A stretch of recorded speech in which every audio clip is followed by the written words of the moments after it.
Hello everyone and welcome to another edition of Northeast Living. I'm Mark Jennings, your host. We're here at the amazing Gillette Castle, one of the many wonderful places to visit here in the Northeast. Speaking of which, did you know there's a building on Main Street in Hartford that served as Connecticut's first Capitol building until 1873? You probably drive by it all the time without even thinking about it, but it's a wonderful place to explore. Take a look. How many times have you driven by or even walked by the old State House in Hartford and wondered what's inside? Well, today we're going to find out.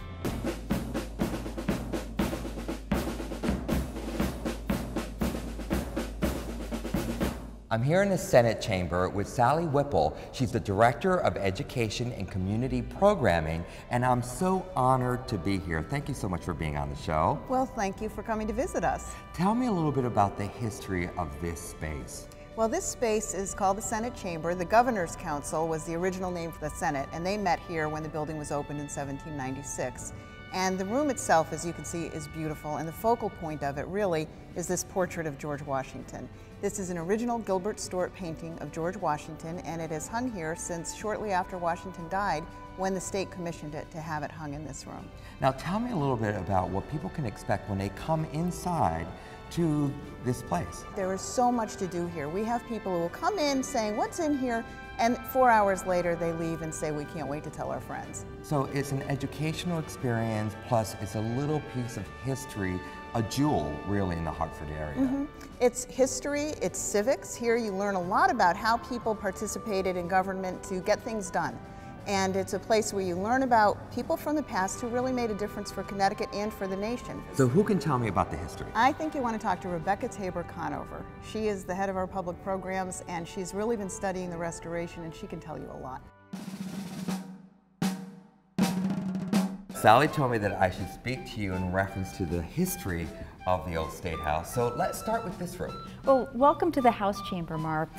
This chamber really reflects what the room looked like in the mid-1800s, a period we call the Victorian era.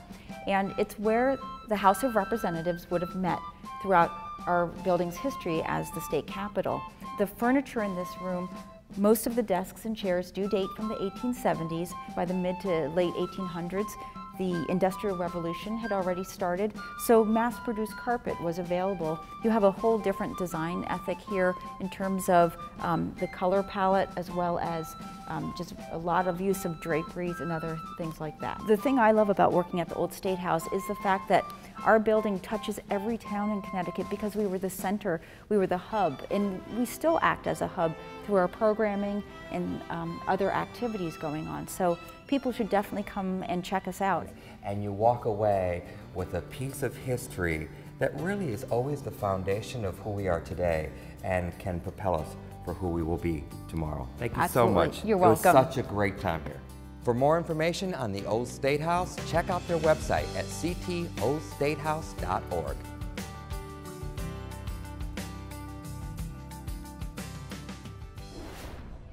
Hello everyone and welcome to Rosebrook Gardens. Today I'm sharing my garden to benefit the Mercy Learning Center in Bridgeport, Connecticut. I am one of 5 homes that have opened up our gardens for people to learn, have fun, and pass it on. So let me take you on a short, quick little tour of Rosebrook Gardens. Come on.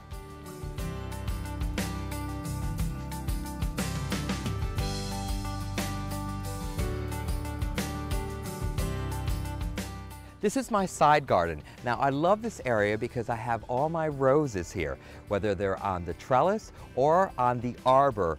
This garden is all about tiers. 4 seasons here in Connecticut, so you have to have 4 tiers. Let me show you an example of each tier here in the side garden. Here's an example of the first tier. It's the horizontal bricks that are buried halfway into the ground. This is your first level of interest. The next ones would come in the way of the alliums, your second tier. This is more a waist level. And the third tier would be the trellis, where I have beautiful new dome roses intertwined with clematis. The fourth tier are trees. That brings your eye all the way up for focus and interest. Now let's go to the back.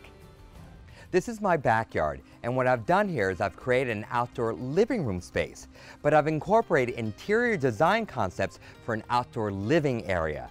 Now this is the most comfortable and most rewarding place in the garden, and everyone wants to congregate right back here. This is my parterre garden. It's broken up in different little garden spaces, but what you're really going to love is what I've done with my old garage. I've turned it into the garden studio. Come this way. Now this space used to be my garage. I only put my car in here once, and then I decided I could do something a lot more creative with that space. Thus, the garden studio was born. This is a wonderful place for me to sit, read, do some work, enjoy a cup of coffee, or it can be easily converted to the main focal point for any entertaining space. Now, can you believe it? This used to be my driveway to access the garage. Well, I've turned it into my outdoor dining space. I've added a pergola, and now I have a table that can seat 8 for formal dining. It's a perfect place to enjoy. I've dropped some lighting as well right over the table for that very romantic look. It's a fun place to enjoy, read, have some coffee, or even have a wonderful meal. It was the perfect day for a garden tour, making new friends, and all while helping a wonderful charity. Learn more about the Mercy Learning Center at mercylearningcenter.org. I just wanted to get rid of some of the fat in my stomach that I was having a hard time with exercise. Christine has been hitting the gym to trim her waistline, but noticed her belly bulge wouldn't budge. So she decided to try a new method that promises to freeze away fat without knives, needles, or recovery time. I mean, it's basically a painless procedure. Renowned New York City dermatologist Dr. Neil Sadik says the procedure, known as Zeltic, is quick and simple. We're just applying the contact treatment pads now. Then a machine called CoolSculpting is set. The applicator clamp is placed on the area where you want your fat zapped. And finally, a comfort pillow holds everything in place. What we're actually doing is targeting the fat cell and actually cooling it to a temperature where the fat cells will dissolve, be reabsorbed by the body. The suction is a little uncomfortable. After an hour, it's over. The device is removed, revealing what looks like a stick of margarine under your skin. But just like butter, Dr. Sadik says it'll melt away. So if you can't burn it off, just freeze it. Just hoping that my stomach looks a little more even and there's less of fat cells. Thank you, Dr. Steve. Now, we're about to take a short break, but before we do, I have this week's fun trivia question for you. Now, we've all heard of the term fathom before. It's a nautical term. Well, how deep is a fathom? I'll have the answer for you when we return with more Northeast Living.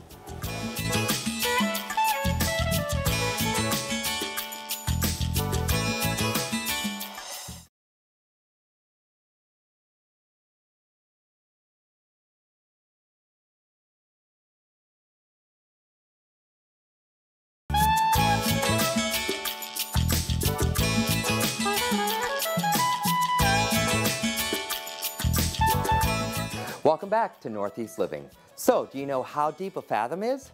Well, a fathom is about 2 yards, or 6 feet.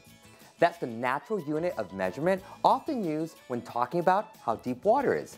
Speaking about getting in and out of the water, our own Elaine Irvin took advantage of the great summer weather to hit the waters herself here in Connecticut. Take a look. The summer's at its peak and there's more and more jet skiers and boaters out there. And that's where these fine gentlemen of the DEEP come in. They're here to keep our summer safe.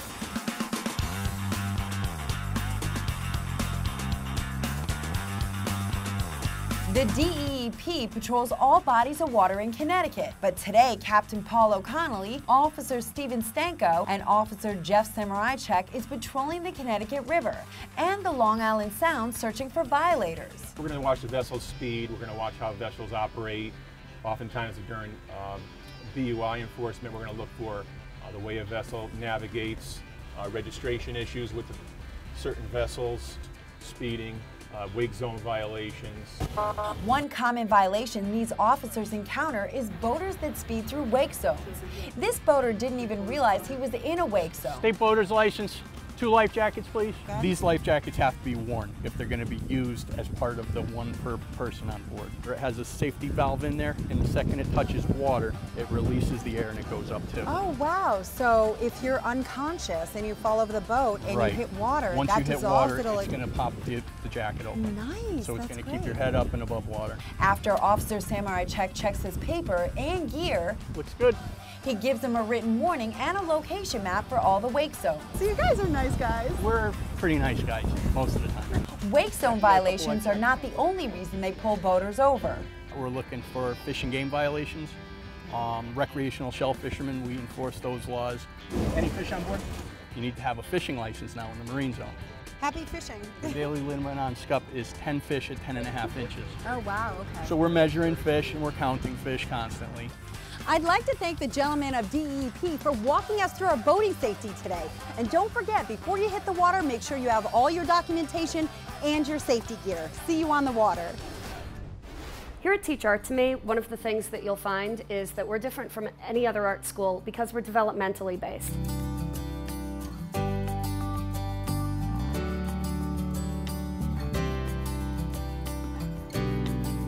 Our developmentally based programs allow us to reach every child, not just that specifically gifted child or the child that's that art kid.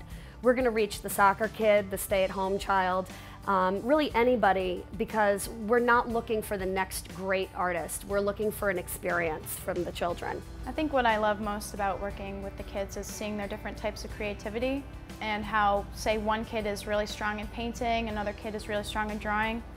Seeing how they feed off of each other and really give each other ideas and work towards their composition together without realizing it. I came here 2 years ago as a pottery student.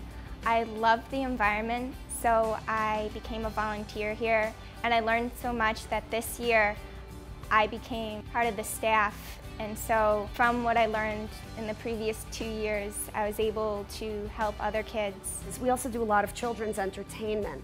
One of the things that we really pride ourselves on is being so multifaceted, that we are sort of a jack of all trades when it comes to creativity in the visual arts. We can go out into the community and do very large events, or we can have a private lesson with just one child and do all of those things equally.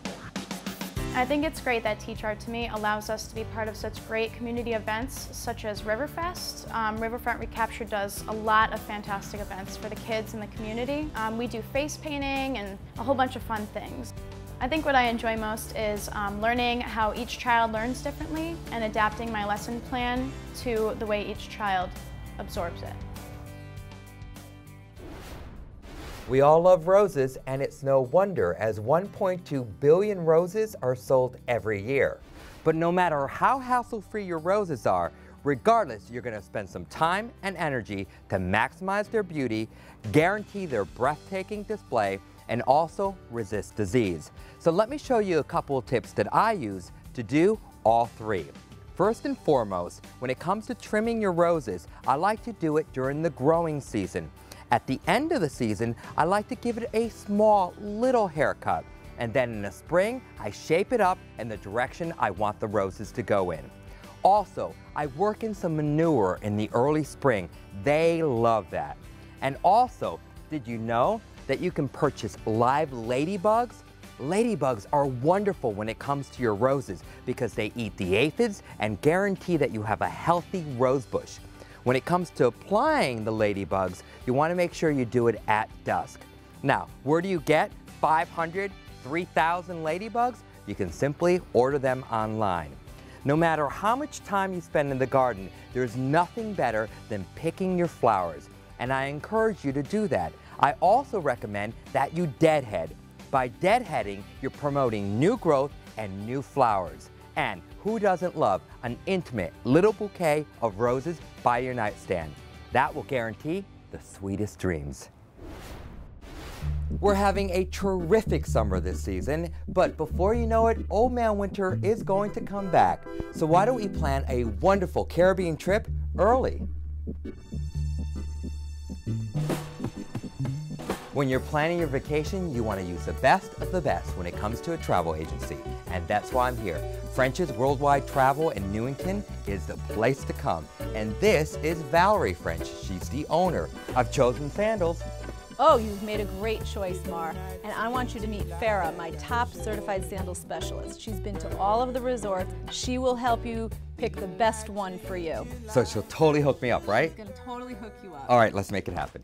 Hi, Farah. Hi, Mar. Thanks for coming in. Have a seat. I have a few options for you. So, Sandals, I've read up. It's my destination of choice.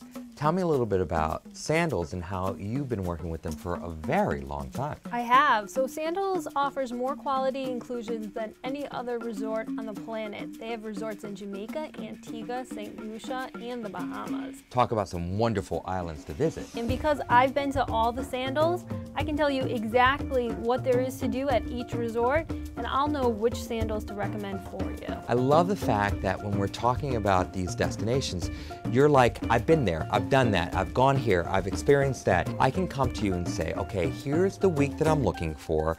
I want to have 2 days down. The rest of the time, I want to be busy, active, make some reservations, and you run with it. You're like my own concierge. Thank you so much. It's my job, and I've been here at French's Travel for over 11 years, and I just want to work for the best and be the best. That's why we travel so much here. A Sandals vacation is really a luxury included vacation.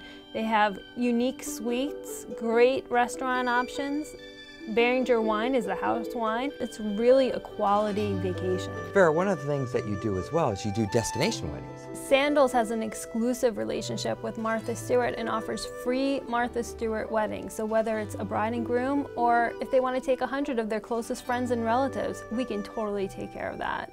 Mar, I have the perfect vacation for you. I have a week at Sandals Grand St. Lucian in St. Lucia for you. You're gonna have a fabulous time. You're gonna be in a rendezvous with your own private pool, and you can go ziplining, horseback riding, to the volcano, to the rainforest. You're gonna have so much fun. I can hardly wait.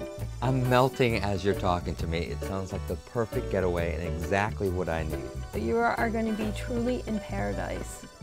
Here are your tickets, Mar. Don't forget your passport and give me a call as soon as you get back. You got it. Now the next time you're in Newington, make sure you come visit French's Worldwide Travel so they can help you with a Sandals vacation. Don't go away. Northeast Living will be back after this.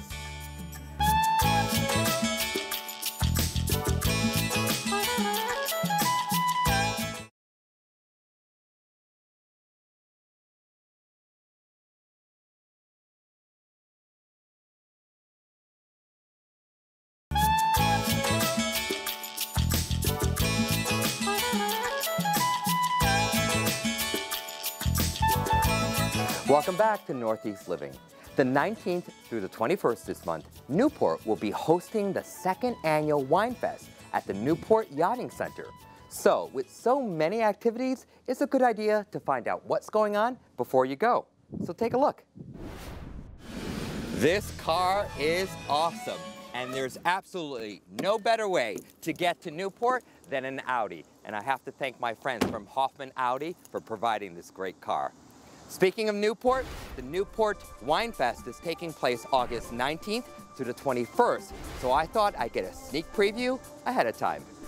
Wow, what is going on here? Well, Mar, today we're at the Viking Center at Delia in Wallingford, Connecticut. We've got Craig Callahan here from Viking to talk about the kitchen stages that will be present. We've got Tyler Anderson from the Copper Beach Inn, Perry from Matunic Oyster Bar in Rhode Island. We've got Mark Raymond from Frederick Wildman Wines. So this year is your second year. How do you make it better?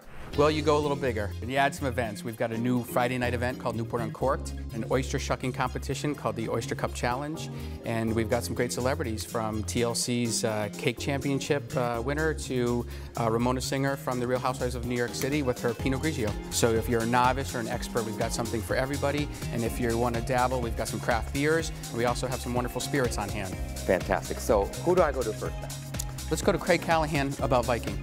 We've been involved with wine fests all around New England, and when Michael came to us and we found out that there was going to be a wine fest in Newport, we decided we had to do it. So this is our second year being the kitchen sponsor. We're looking forward to many years to come. And tell me about this facility, because not only do you have a showroom, but you have actually things that you can cook on and see for yourself for the public, right? It is an interactive experience for our customers. Some people who buy Viking will come in and try and relearn their recipes that their grandmother had, or prior to purchase, they might want to come in and test drive the product, just like you would a car.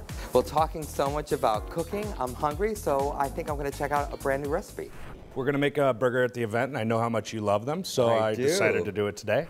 So I'm just taking the beef, balling it up, all local beef from a farm in Old Lyme. Press it down just lightly. Is there a secret recipe behind making a great burger? Lots of fat in the beef. Lots of fat. Yeah. Generous amount of salt with beef. Sear it off on that side, brown it nicely. Flip it, throw some shallots in, cover it, cheese. We'll just griddle the bun a little bit. Little special sauce.